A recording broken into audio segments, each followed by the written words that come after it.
Pets United is a Chinese film that was released back in November of 2019 and recently moved to Netflix in America with an English dub, or was originally in English, I believe, maybe, this past Friday. So, when I found out this information, I thought there's going to be a lot of history behind that, in the transition, in the making of this movie. Without further ado, Unscripted. If I were a stray, I would you like a coyote or a wolf or whatever, and chew off my own paws so they can never catch me. I'll be invincible. I am invincible. I am invincible.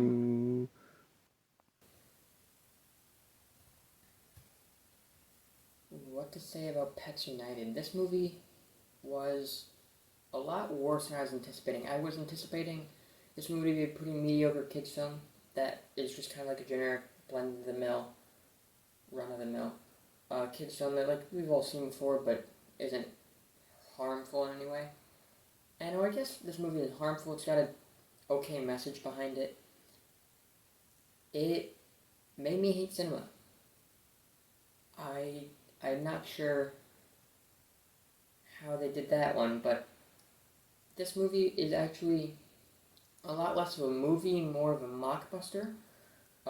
Something along the lines of The Incredible Bulk. Come on, don't act like you've never done it before.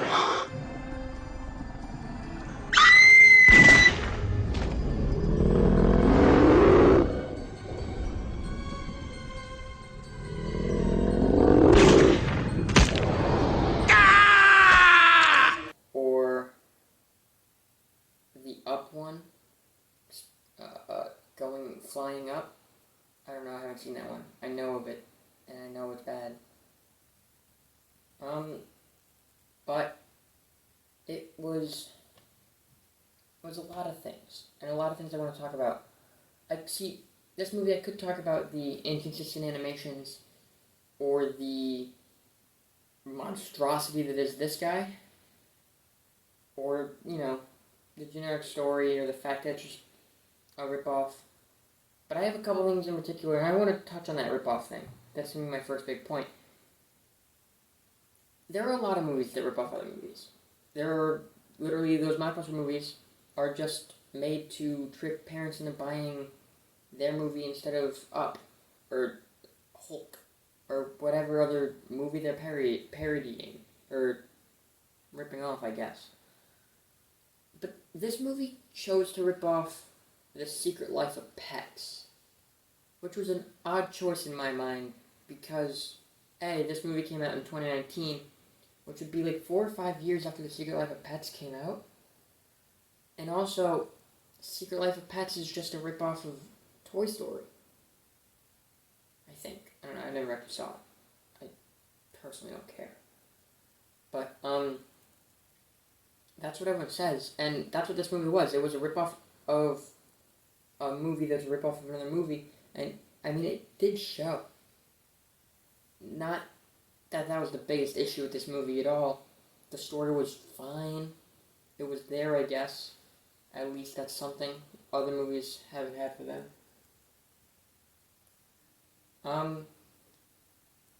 But it just wasn't.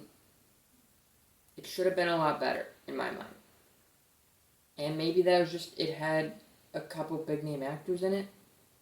I thought it was going to be it's an actual movie and it's not just literal garbage. But indeed it was literal garbage. And that brings us to our next big point here, was the animation. Which is a common problem a lot of these Mockbuster movies have, is they're cheaply made. And it shows. Just take this one clip of Incredible Bulk.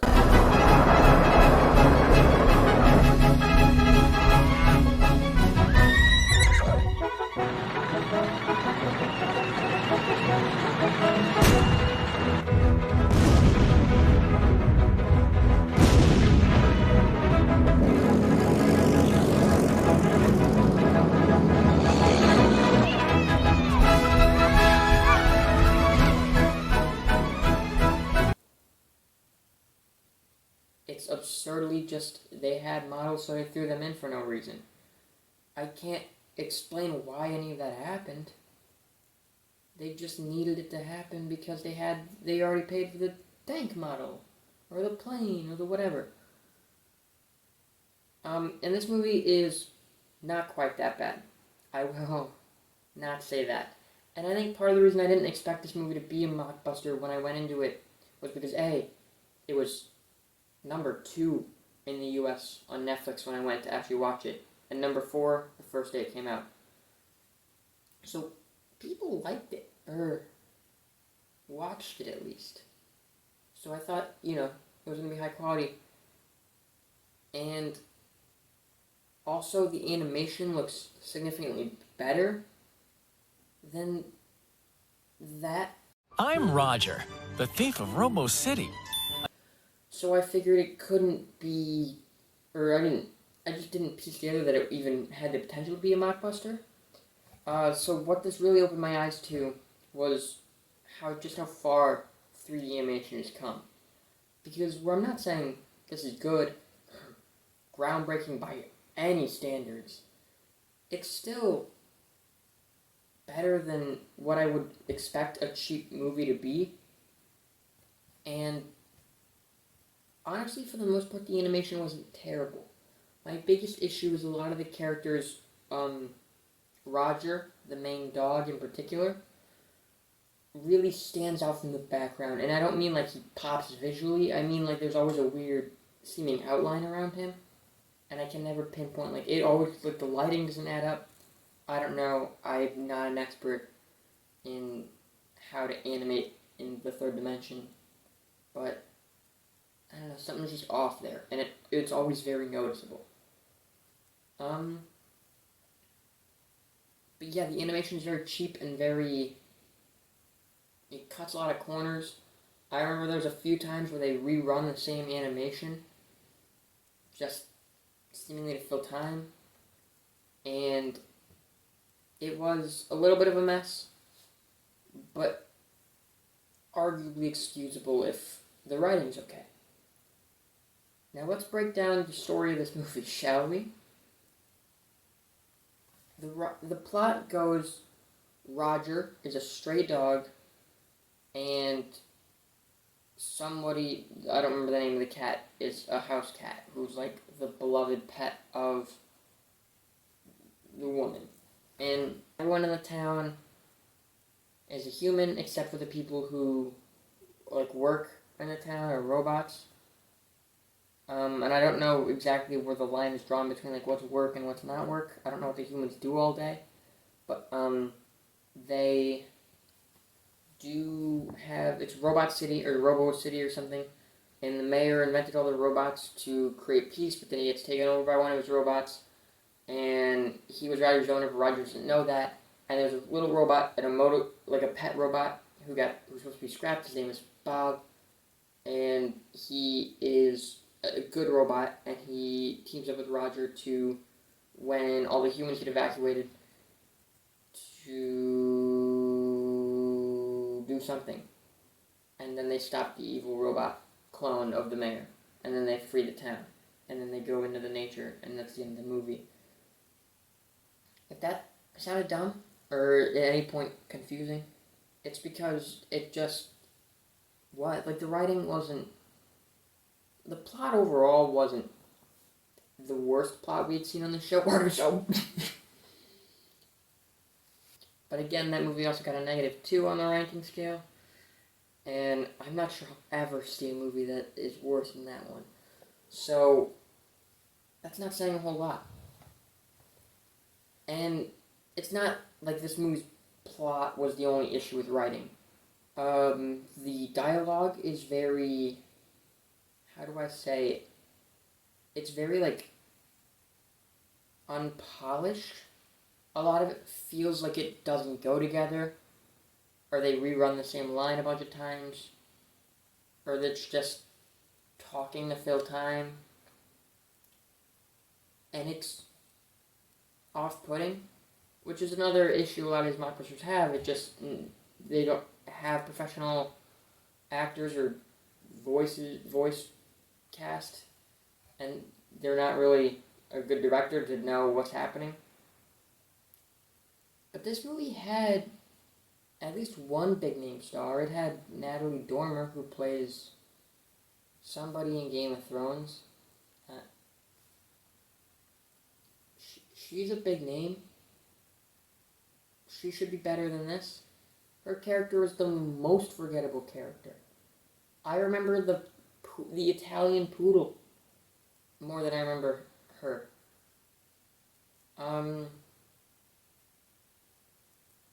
This movie is a mess. I don't know what to talk about. I could talk about the fact that every one of these characters is more than a stereotype. We have the Italian poodle, who's just Mario, but like the really, really Italian side of Mario from like the cartoon. We have the pug, who's basically Eeyore, but also he skateboards. Roger is just your main protagonist. He has no real personality traits other than he doesn't want to be a pet because his owner, who he doesn't remember, abandoned him. And Bob, who is just naive and unbearably good.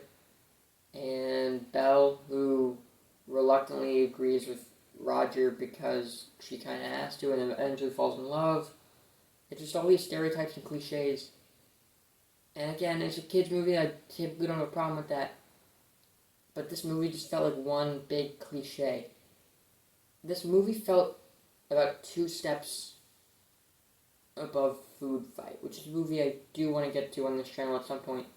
But for those of you unaware, it was a movie that was planned to be made in the early 2000s, and then it got stolen, and then a piece of garbage got released in its place like 8 years later. And I'll get into a video of that with the whole history, don't worry. But this movie felt like it was that. It felt like somebody wanted to make a really good movie, and then it blew up in their faces. There's no good way to come out of this movie. Again, the plot was pretty easy to understand. I'm sure if I showed this to a 3-year-old, they would enjoy it. But I think a lot of high-quality kids' films are enjoyable at any age. I mean, I think of some of my favorites: Jungle Book, Brother Bear, Toy Story. And you can still watch those now and go, wow, that's a good movie. And I mean, some of that's nostalgia, sure, but I didn't watch Brother Bear until I was in 8th grade. So, it's not all nostalgia. Some of it's just, these are good movies. And Pets United isn't that. My last grievance with this movie is simply the name. Now, I know this sounds kind of small, and it's a good name, I think, but it has nothing to do with the film. And I'm thinking, Kyle, it's a film about a talking dog and a talking cat and a talking robot. Clearly, it pets to me. But the whole plot of the film is their owners have abandoned them in one way or another. Not necessarily purposely, but they were kicked out of the town by the evil robot guy, and the pets were then turned into strays. And the whole part of the movie is these pets are strays now, and they have to learn to live like that and realize that strays aren't that bad. And then, right at the end, when the robot guy's in trouble, the pig says, they're like, oh, we're Pets United. Right after there's like this whole speech about like, we're strays now, we have to fend for ourselves or something. And just, it doesn't, the whole point was like, they're not pets anymore. So I don't know, obviously you can't call the movie Strays United and no one would go watch it, but it just felt like a poor name for what the movie was. Oh my god. I didn't even talk about the fact that the animals and the robots can communicate, and also the animals and the mayor who invented the robots can communicate, but seemingly not any of the other humans can communicate with these animals. Full English, by the way. Like, there's no, like, it's not like the mayor, like, knows, like, oh, that's a happy bark, or oh, that's a sad bark. It's just, Roger will be like, are we free now? And the mayor would be like, yes, we are free now. It didn't make any sense to me. It felt like a shift halfway through where it's like all of a sudden the robots can understand the animals and the humans can understand the animals. It's mind-boggling. It's truly insane. This movie is a fever dream. Back to the video. So with all that being said, I know I really haven't covered a whole lot and I've bounced around with a whole different things in this video. I feel like now I have to give it a grade, which was very difficult for me to do because I didn't know what I thought about this movie, basically, when I finished it. I knew I didn't like it, and I knew it was hard to sit through, but I didn't quite know where on the scale it should go. If it should go closer to the middle, or if it should go below Artemis Fowl. But I think, ultimately, I've decided to put it right above middle school, with an overall of 2 stars. The first category is originality. For originality, this movie is getting a 0 out of 5. For all the reasons I mentioned earlier, it's just a ripoff of Secret Life of Pets, which is a ripoff of a different movie, Toy Story. And there's no real new concepts here. Even like the whole robots taking over isn't new. Sure, it wasn't in Toy Story or Secret Life of Pets, but it's not something I hadn't seen before. A person inventing a robot that then takes over is one of the most cliche plots probably ever. So just, even the giant like spider Ferris wheel thing reminded me of the big tower alien or robot or whatever from Monsters vs. Aliens. So just a lot of recycled material, it felt like, here. And that's all there is to say. Like, there's nothing original about this movie. It's one big cliche. The second category is humor, because obviously it's a kids movie trying to make kids laugh. This movie gets a 1. I remember very few times where I laughed at this movie. That's not true. I remember laughing at this movie a lot. Laughing with this movie didn't happen very much. If at all. I honestly only remember one joke that kind of made me chuckle, and I couldn't tell you what it was if I wanted to, because I don't remember what it was. But I remember, overall, this movie wasn't very funny, and again, show it to a 3-year-old, I'm sure they'll enjoy it, because 3-year-olds enjoy it anyway. But that doesn't make it a funny movie, and it's hard to sit through for parents or anyone else trying to watch this movie. So, 1 star for humor, and the last category is always entertainment. Also gets a 1 star because of just how terrible. Like, the only entertainment I got out of this was laughing at how bad this movie was, or as I mentioned earlier, there's like animation continuity errors where. So there's a scene where Ricardo, the Italian poodle's name tag falls off, and they can't get it, or they'll be crushed by a train. And Roger, the wolf dog character, says like, "Oh, you're a stray now. Strays don't need ID." And then in a later scene, he has a gold chain for like a split second, like one cut, and then they cut back to him later, and he doesn't have the gold chain again in that scene. So it really was a little bit of a mess continuity-wise, and I found it entertainment in finding those little small details, which aren't super noticeable or super big. It's a very small chain, but just stuff like that was really my only entertainment for this movie. And I that's really it. I don't really have a whole lot to say about this movie, because this movie didn't have anything to say for itself. I wouldn't recommend it, even if you're like, oh, I like watching bad movies. It's not a fun bad movie, it's just a bad movie.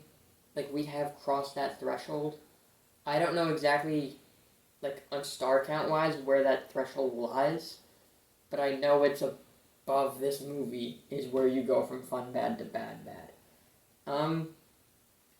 But I mean, yeah, it just... There's nothing to say. This movie left me speechless in all the wrong ways. But anyway, thank you guys for watching. And if you like this video, you can always subscribe for more content. And also hit that little bell to find out when we post videos. We post typically every Thursday an unscripted video like this. And gaming videos, I know I've been teasing for a while now, will be returning before the end of September. I can promise you that. I can't promise you when, but I can promise you they'll be returning before the end of September. And so hit the little notification bell to get a notification when we start doing that again. And also, if you like this, you can go check us out on Axis Comics on Twitter and Instagram, and at Axis Comics Official on DeviantArt, where we do free superhero comics that will also be returning this month. And we'll see you next time. Goodbye.